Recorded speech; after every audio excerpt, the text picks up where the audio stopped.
وأشهد أن لا إله إلا الله وحده لا شريك له وأشهد أن محمدا عبده ورسوله يا أيها الذين آمنوا اتقوا الله حق تقاته ولا تموتن إلا وأنتم مسلمون.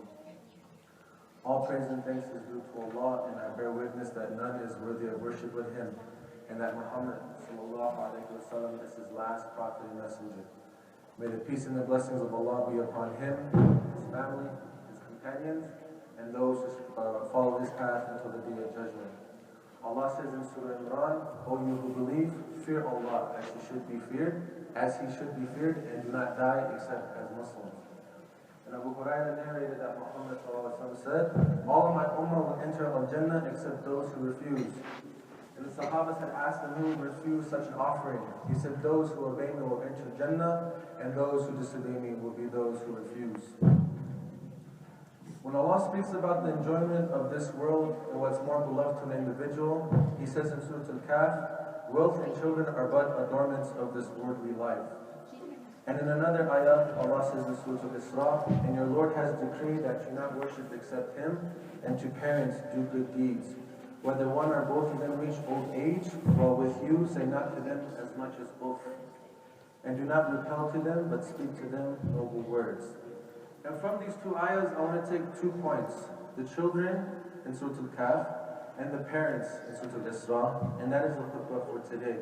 How the kids should treat the parents, and I'll try to talk about how the parents should also treat the kids.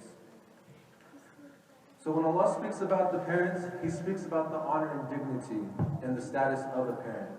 And He says, and your Lord has decreed that you not worship except Him, and to parents good treatment. So in this ayah, Allah elevates the parents second to Him. And what I mean by this is after Allah and His innumerable favors, you cannot count the blessings of Allah that He has on you. And when I'm comparing Allah with the parent, and the same thing with the parents to the kids, no one can repay their parents throughout their life. And this goes for the mother who sacrifices her sleep and comfort, the father who provides for the physical, psychological, educational, and spiritual needs. And when someone does something nice for you, you feel obliged to say thank you. And you try to repay them through gifts and favors, and you feel that there's some sort of gratitude towards them. So like I said before, being with Allah's favors, He cannot be repaid or counted except by thanking Him and obeying His orders. And the same thing with the parents. They deserve obedience and our thanks for the favors they have on us, and that is why the Quran lays stress on feeling grateful to the parents.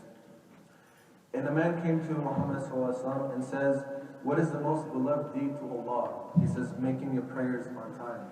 He said, what about after that? He said, kindness to the parents. And he said, what about after that? He said, jihad in the cause of Allah, and this is in Bukhari and Muslim. So which leads me to my second point, is do not offend your parents.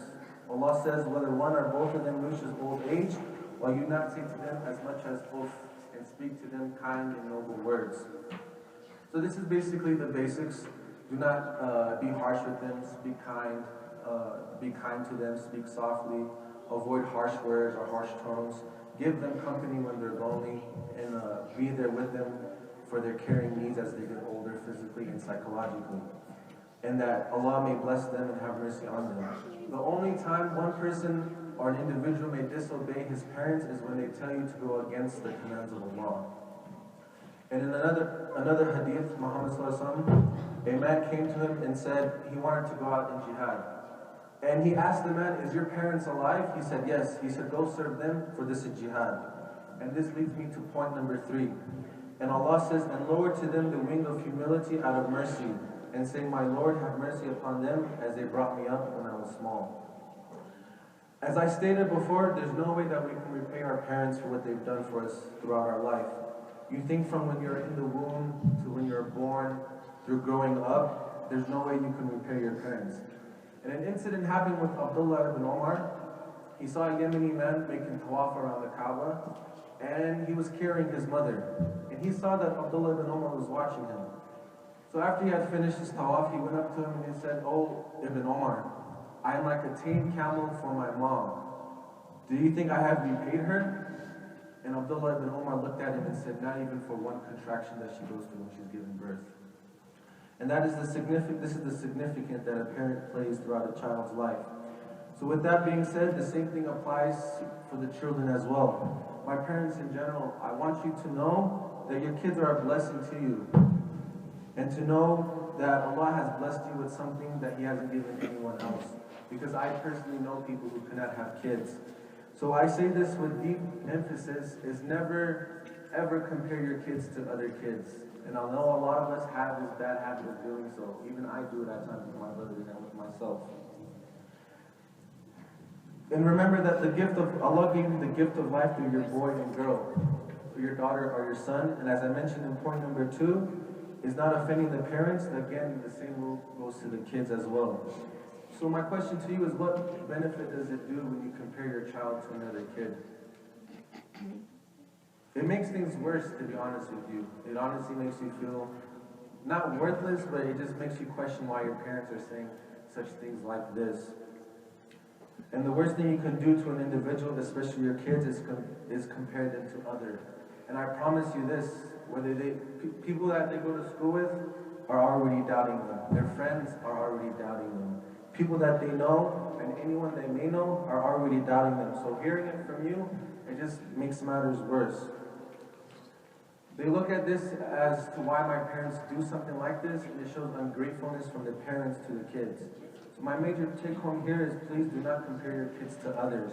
Your kid is bound to stand out from other people. If everyone was supposed to be one person, I promise you the world would be a very boring place. So just know that. Do not be that burden on them. Let them find out who they are as an individual as they go through life. So in this life, you will disagree with people about all certain matters. But one thing I can agree on, and we can all agree upon, is death. Death is waiting each and one of us, whether we like it or not. But since I am talking about the parents, it goes towards this, and which leads me to the 4th point. Our parents one day will depart from this world, and everyone else will when our time is due. But what is some ways that we can continue the deeds of our parents? We all know the hadith that Muhammad said that when a man dies, everything but 3 continue to go. 1 is ongoing sadaqah that he's given. 2 is knowledge that benefited him or someone else. And the 3rd one is a righteous son. And there's many examples that you can find out through the Sahaba's lives, but one I want to particularly bring up is in a hadith narrated by Abu Hurairah radiallahu anhu. By Ibn Abbas radiallahu anhu. He reported that Sa'd ibn Ubadah, his mother had died. And when he came to the Prophet ﷺ asking him about this, he told him, "O Rasulullah, my mom has passed away. Can I give this garden on her behalf?" And he said, "Do so." And he said, "Be my witness that I give my garden to her. My garden on her behalf." So, with this being said, give on behalf of your parents.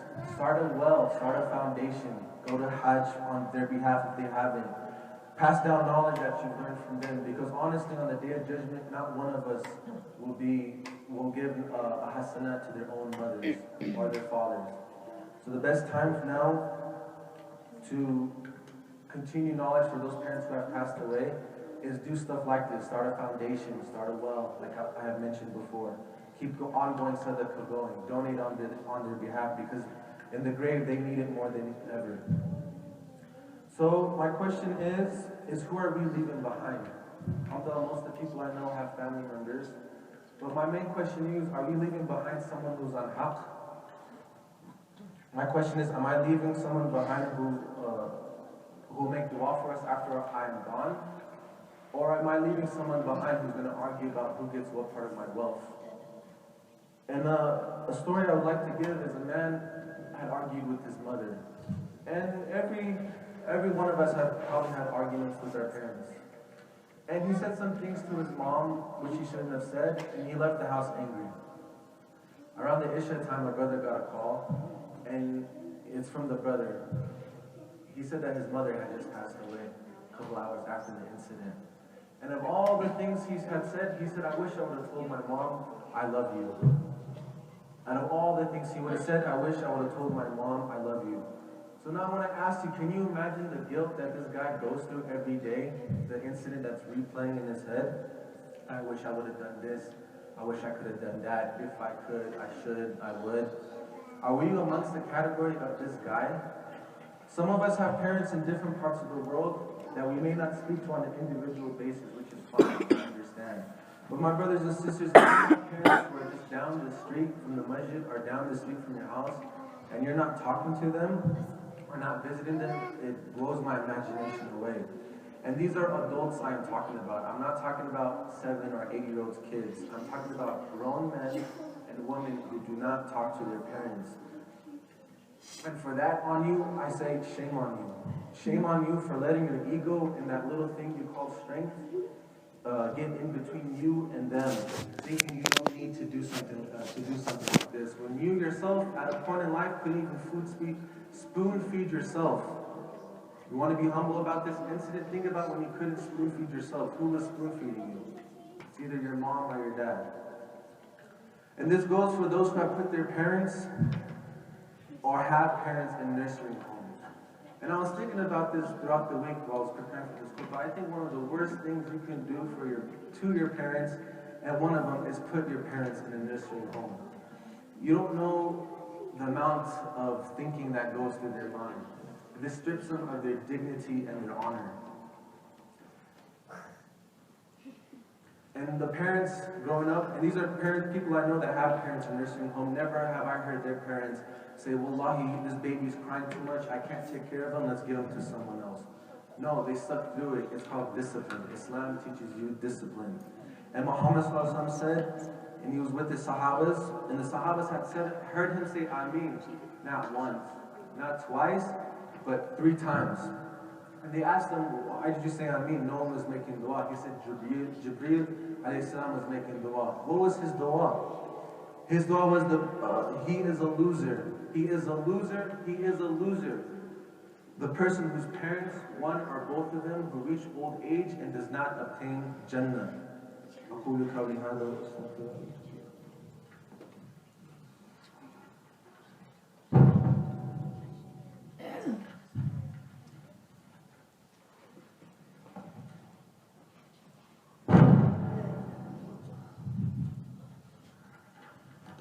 Bismillah, Alhumdulilah, wassalatu wassalam ala Rasulullah, sallallahu alayhi wa sallam. Today's khutbah was the importance and significance on the parents in our lives. And to the children, especially the youth, I apologize on not speaking enough about us.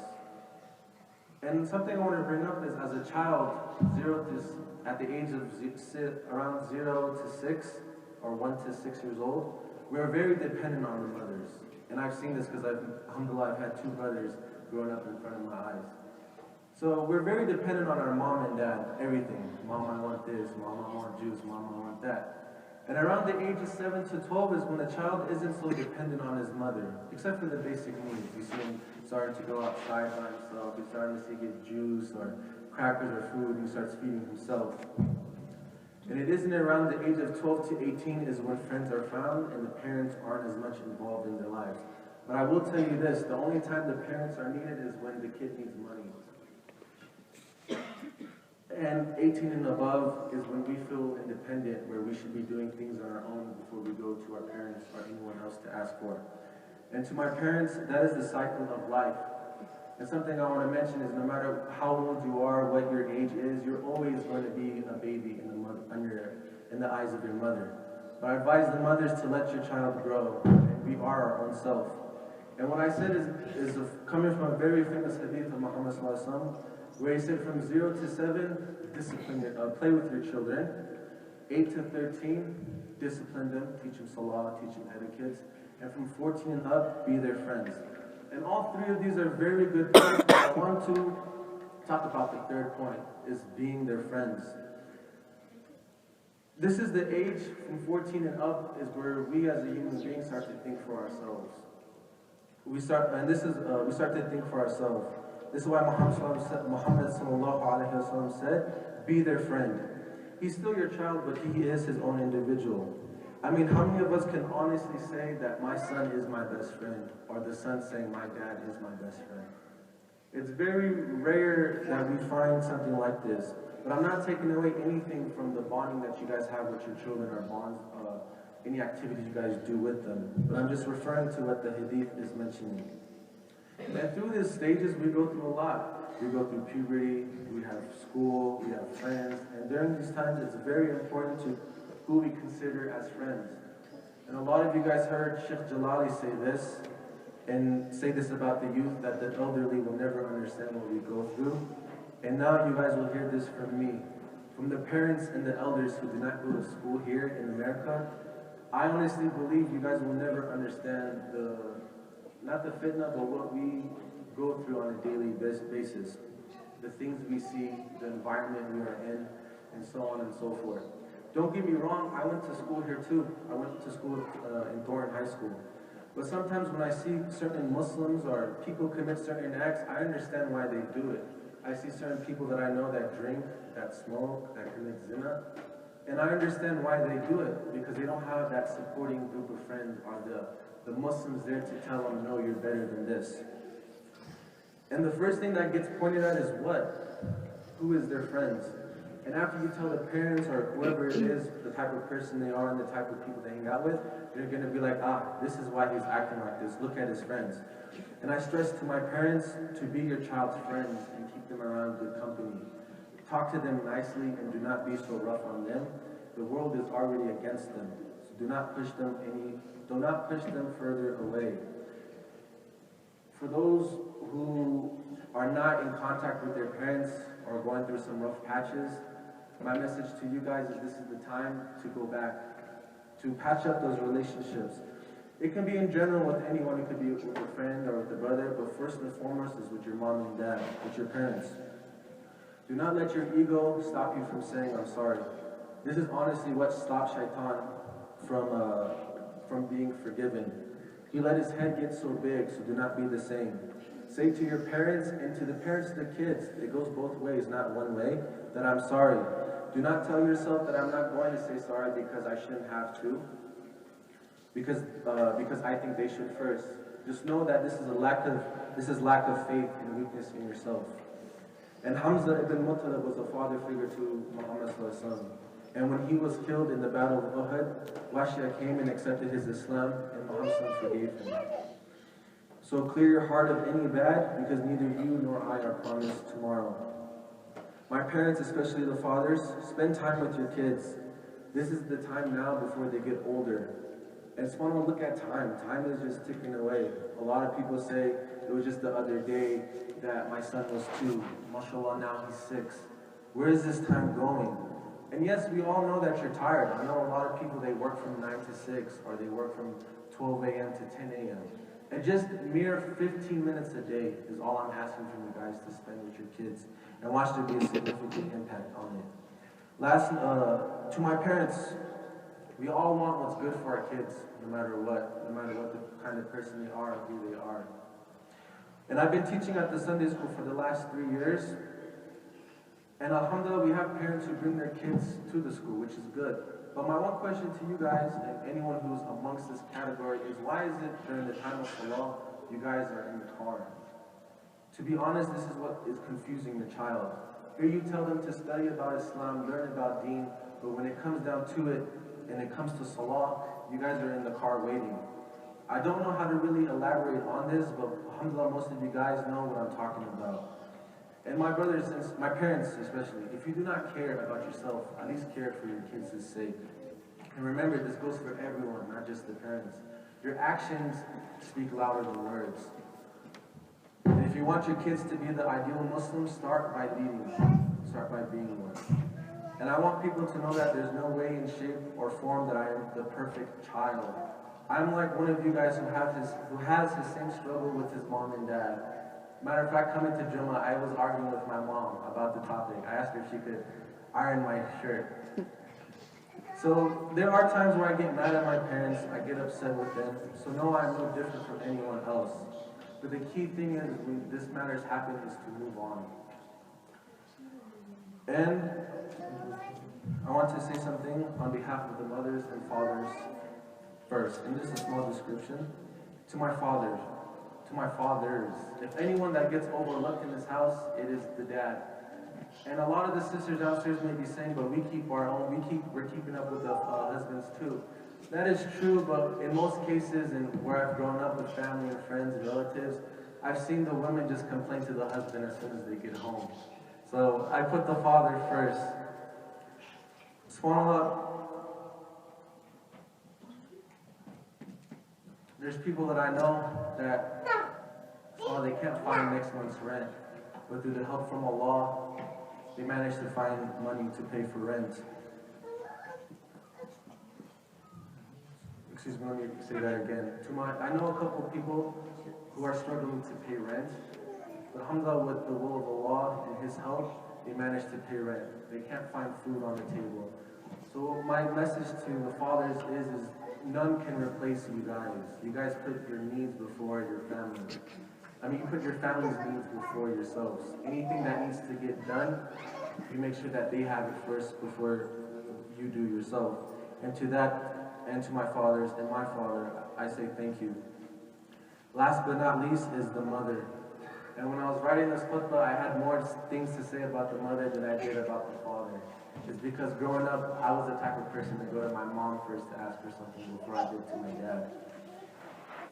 Then in a hadith that Muhammad had mentioned, that a man came to him and said, "Who deserves my kindness and affection?" He said, "Your mother." And he said, "Who after that?" He said, "Your mother." And then he said, "What about after that?" He said, "Your mother." And then what about after that? He said, "Your father." So he mentioned the mother 3 times and the father once. And why not? It is the mother who conceives you in the womb and carries you for 9 months. It is the mother who leads you for the first 2 years of your life, then takes care of us. It is the mother who goes sleepless in the night so you could sleep, who puts her needs before yours, to make sure you're happy before she is. A nation comes from a mother. If you look at all the scholars, all these great men that you see, all came from what? A woman. They came from a woman. Nothing you can do will ever replace what your parents did for you, especially the mother. Especially in the example I gave of the Bedouin, of when he carried his mother on Tawaf, and it wasn't enough. There's a lot to say, but I want to say this on behalf of my mom, and to the mothers downstairs, and to the mothers who are about to be, and to the Ummah of Muhammad Sallallahu Alaihi Wasallam. When I cried during the night, it was you who was awake to make sure I went back to sleep. When I was sick, it was you who was sleepless through the night to see if I was getting better, or if I needed anything. When I would cry out of hunger, it was you who fed me. When I cried to you about the matters of this life, you told me to put my trust in Allah, and that He will take care of your needs. You were tired, you were mad, you were exhausted, you were upset, yet you never showed any emotions toward me. You made sure I was okay before yourself. And for that, I say, may every tear that has fallen may every tear that has ever fallen from your tired eyes on my behalf be a river for you in Jannah.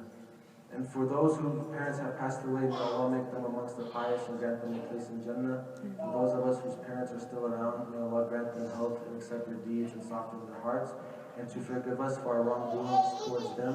May our good manners and respect towards our parents, which is nothing compared to the sacrificing and raising us, be accepted from Allah.